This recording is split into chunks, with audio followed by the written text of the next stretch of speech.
Welcome to another episode of the Trivia Power Hour Gaming, the show where we look at gaming secrets, Easter eggs, facts, and trivia you want to know about. If you know of any more trivia, have a game, series, or developer you want me to cover, let me know in the comments, like the video, and consider subscribing. Also, make sure to stick around to the end, where I'll announce what the next episode will be about. But, for now, let's get right into the trivia. Today, we're looking at the long-running fantasy RPG series known as the Elder Scrolls.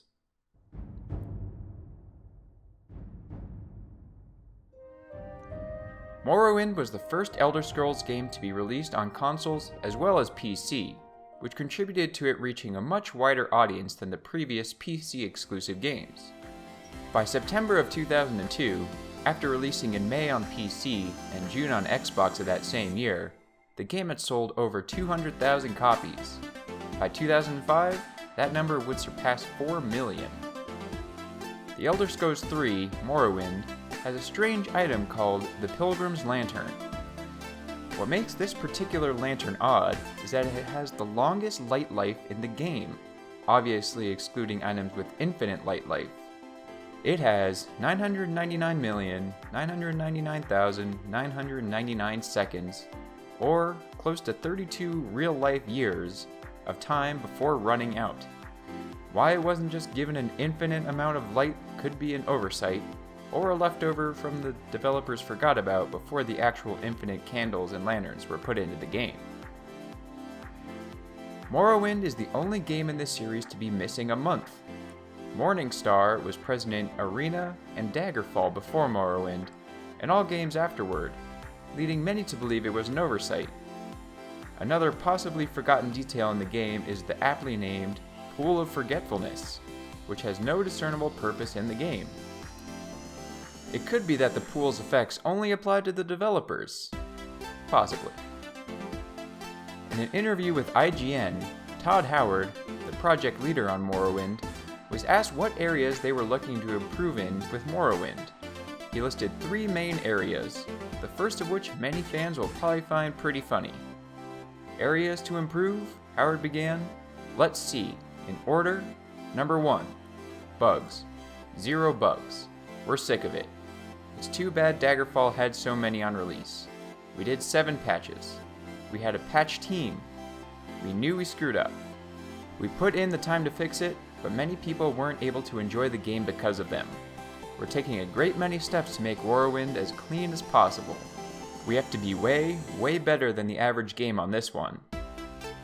Unlike the other areas he goes on about on the list, being game world and NPCs, bugs have basically become synonymous with the Elder Scrolls series at this point.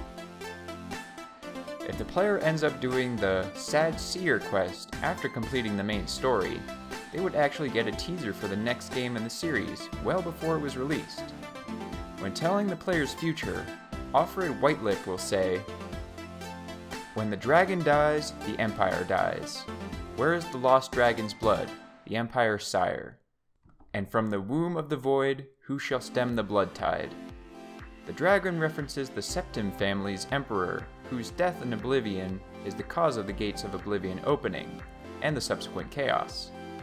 The player's quest is to find the emperor's heir, or lost dragon blood, and close the womb of the void. An extended version of this prophecy was used leading up to Oblivion's announcement on the Elder Scrolls official website.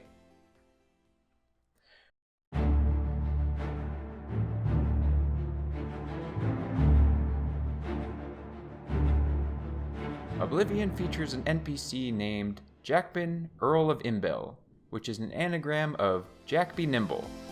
If that was too obscure of a reference on its own, he also wears special boots called Boots of Spring-Heel Jack that grant the player a 50-point increase in acrobatics. As diverse as the characters and races in the Elder Scrolls game usually are, there is a distinct lack of female Nords, Orcs, and Redguards in the Shivering Isles. It seems that when voice recording for the Shivering Isles expansion was taking place, Linda Carter, Elizabeth Noon, and Gail Jessup, the entirety of the female voice cast for Nords, Orcs, and Redguards respectively, were not able to come in and record lines. This trend of having a combination of huge open worlds with fully voiced NPCs, yet only having a small handful of voice actors, is one that unfortunately still lives on in the series. Every once in a while, people pick up on gaming music being used in odd places, or even more explicit examples like Vietnamese skin companies using the umbrella logo, from Resident Evil for example. But this one just might be the weirdest and least appropriate. I won't show it here, but anyone curious enough could probably find it pretty easily. But North Korea actually used the main theme from Oblivion in one of their propaganda videos. In an interview with Geek.com, Craig Lafferty, the senior producer on Oblivion, may have hinted at the possibility of a future MMO in the series, stating, "Well, we've said it before, it's certainly possible at some point.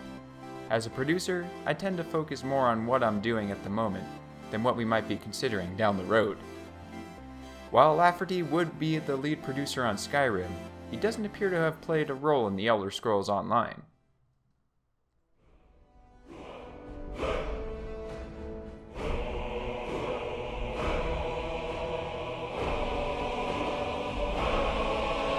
One of my favorite things to read about is ridiculous contests and advertisements game companies think are good ideas, and if there's enough interest, I may do an entire episode on it. But Skyrim had a pretty good one before launch. They put out a call for any soon-to-be parents who had their child on 11/11/11, the same day Skyrim would be released, to name their child Dovahkiin, meaning Dragonborn in the dragon language of Skyrim.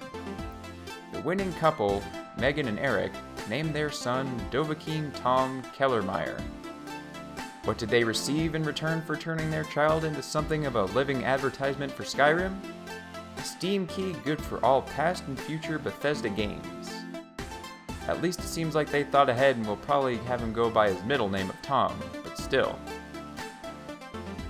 Two concepts that didn't make it into the final version of Skyrim revolved around killing NPCs getting ghosts.